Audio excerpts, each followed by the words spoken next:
రాజకీయాన్ని రాజకీయమే చేయాలి. రాజకీయాన్ని అడ్మినిస్ట్రేషన్ చేయాలనుకుంటే మాత్రం పొరపాటే. ఎస్, తాజాగా ఆంధ్రప్రదేశ్ మాజీ ముఖ్యమంత్రి వైఎస్ఆర్సీపీ పార్టీ అధినేత వైఎస్ జగన్మోహన్ రెడ్డి గారు తాను అధికారంలో ఉన్నప్పుడు ప్రతి పని అడ్మినిస్ట్రేషన్ లెవెల్లో తాను నిర్వహించారు. గొప్ప పని వంతుడిగా జగన్ పేరు తెచ్చుకున్నారు. పేదలకు సంక్షేమం ఇచ్చారు. పోలింగ్ విధానంలో సరళి, ఎలక్షన్ కమిషన్ నియమ నిబంధనలను పాటిస్తూ అడుగులు వేశారు. అధికారం తన సొంత చేతుల్లో అధికారం పెట్టుకొని కూడా ఎలాంటి అడుగులు వేయలేని దుస్సాయ స్థితి జగన్మోహన్ రెడ్డి గారు ఆ రోజు నిజంగా నిలిచేశారు. కానీ ఈరోజు అది జరుగుతుందా? పులివెందుల పాఠం నేర్పిన కథ అర్థం ఏమిటి? రాజకీయాన్ని రాజకీయం లాగే చేయాలా? రాజకీయ నాయకుడు అన్నప్పుడు రాజకీయంగానే అడుగులు వేస్తేనే అది రాజకీయం అంటారు అనేది తాజాగా పులివెందుల పాఠం నేర్పిన కథ అంటున్నారు తాజాగా సీనియర్ జర్నలిస్టులు సాయి గారు. అవును, ఇటీవల జర్నలిస్ట్ సాయి లాంటి వాళ్ళు అనేక మంది మాట్లాడుతూ వైఎస్ జగన్మోహన్ రెడ్డి గారు పులివెందుల పాఠం నేర్పింది అనుకుంటా. ఎందుకంటే సామదాన భేద దండోపాయాలు అన్నిటినీ ఉపయోగించుకుంది కూటమి.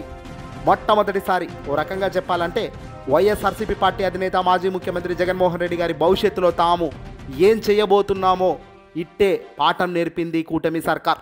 రాబోయే కాలంలో టోటల్ పోలీసింగ్ వ్యవస్థను ఎలా వాడుకుంటామో, ఎన్నికలు బ్యాలెట్ పేపర్ విధానంలో పెట్టినప్పటికీ ఎంతటి దారుణంగా అడుగులు వేయబోతున్నామో, రాబోయే కాలంలో ఎలా వేస్తామో అనే దానికి ఒక ఎగ్జాంపుల్ను సెట్ చేస్తూ తాజాగా కూటమి అధికారం మొదలాయింపు చూపిస్తూ పులివెందులో ఉప ఎన్నిక జరిపిన విధానమే ఇక్కడ ఉదాహరణ.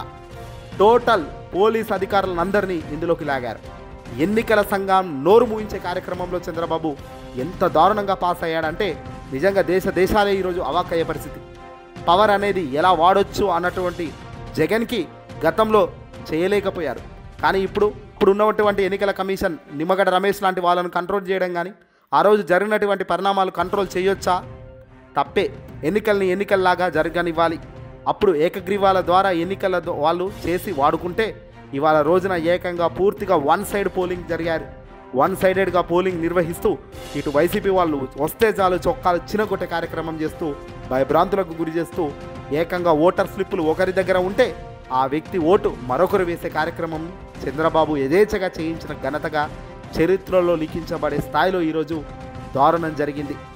ఆ స్థాయిలో ఓట్లను అంటే దొంగ ఓట్లను డైరెక్ట్గా పడ్డాయి. దొంగ ఓట్లను క్రియేట్ చేయడం, ఆ క్రియేట్ చేసిన దొంగ ఓట్లు నేరుగా పోలింగ్ బూత్కు పంపించడం, పోలింగ్ బూత్లో పోలీసు అధికారుల మద్దతుతో ఇవన్నీ జరగడం. ఓ స్లిప్ ఏమో ఏకంగా పులివెందులదట, ఈ వేసిన ఓటర్దేమో జమ్మలమడగట. అడ్డగోలుగా ఎక్కువగా ఇలా ఓటర్లు రిగ్గింగ్కు పాల్పడుతూ అడ్డంగా వెళ్ళినవాడే మళ్ళీ వెళ్ళి వేస్తూ, పైగా పోలీసుల వాళ్ళకు క్యూ లైన్లో గ్రీన్ సిగ్నల్ పలుకుతూ పోయిన విధానానికి ప్రజాస్వామ్యం కూనికి అర్థం ఇక్కడ తెలుస్తుంది. పైగా పులివెందులకు సంబంధించిన ఏకంగా డిఎస్పీ ఒకడైతే ఏమంటున్నాడు, ఏకంగా డిఎస్పీ లాంటి వ్యక్తి ఏకంగా కాల్చి పారేస్తానా కొడక, చొక్కా చూస్తున్నావా అంటూ రుబాబుగా మాట్లాడుతూ చిందులు వేస్తున్నాడు. ఇదంతా కూటమి నేర్పిన పాఠమే. ఈ పాఠం ఊరికే పోదండి. ఈ పాఠం వదిలేసే వ్యక్తి కాదండి జగన్. తన సొంత గడ్డాలో, తన సొంత అడ్డాలో జరిగిన దారుణాన్ని జగన్మోహన్ రెడ్డి గారు ఇప్పటికే ఆరాధిస్తున్నారు. పులివెందుల వేగేదికగా జరిగిన రిగ్గింగ్, అలాగే భయభ్రాంతులకు గురి చేసిన విధానం, నిజంగా దీనిపై జగన్ త్వరలో స్పందించబోతున్నట్టు సమాచారం. వైఎస్ఆర్సీపీ పార్టీ అధినేత జగన్మోహన్ రెడ్డి గారు చాలా ఘాటుగా, చాలా ధీటుగా, చాలా వేగంగా దీనిపై స్పందిస్తారట.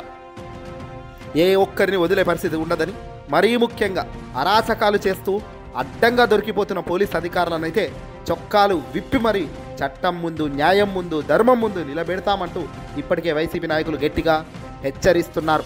ఇంత దారుణంగా దొంగ ఓటర్లను సృష్టించి బరితెగించి ఎక్కడెక్కడో నుంచో టీడీపీ కూటమికి సంబంధించిన కార్యకర్తలను పిలిపించుకొని ఇక్కడ సొంతంగా ఉన్న ఓటర్ స్లిప్లను, ఒకటి ఓటర్ స్లిప్ మరొకడు వచ్చి లాక్కొని పోయి మరి ఓటేసే కార్యక్రమం ఎక్కడి నుంచి వచ్చింది? ఈ సంస్కృతి ఆరంభించారు. గుర్తుపెట్టుకోండి. మీ జాగలో, మీ అడ్డాలో రేపు పరిస్థితులు ఎలా ఉంటాయో నిజంగా ఈరోజు టీడీపీ వాళ్ళు ఊహించుకుంటేనే భయపడిపోతున్నారు. అధికారం ఉంది కదా అన్నీ చేస్తూ పోతున్నాం అనుకుంటున్నారు, సంకలు జార్చుకుంటున్నారు. కానీ సమయం మాత్రం ఓ రోజు బంతి మారిపోతుంది. ఆ బంతి మారిన రోజు అయితే తీర్మారే ఉంటుంది అంటున్నారు అంతా కూడా. ఇలాంటి చట్ట వ్యతిరేక పనులు, ఇలాంటి చట్టంకు అడ్డంగా పనులు నిజంగా కరెక్ట్ కాదు. ఇది ఏ పార్టీ వాళ్ళు చేసినా జైలుకు తీసుకెళ్ళి పెడతారా, ఓటర్లను బూతులు తిడతారా, ఓటర్లను భయభ్రాంతులకు గురి చేస్తారా? ఇంత అన్యాయపు గెలుపు ఎలాంటి గెలుపో మీరే చెప్పాలి. ఇలాంటి గెలిపేనా?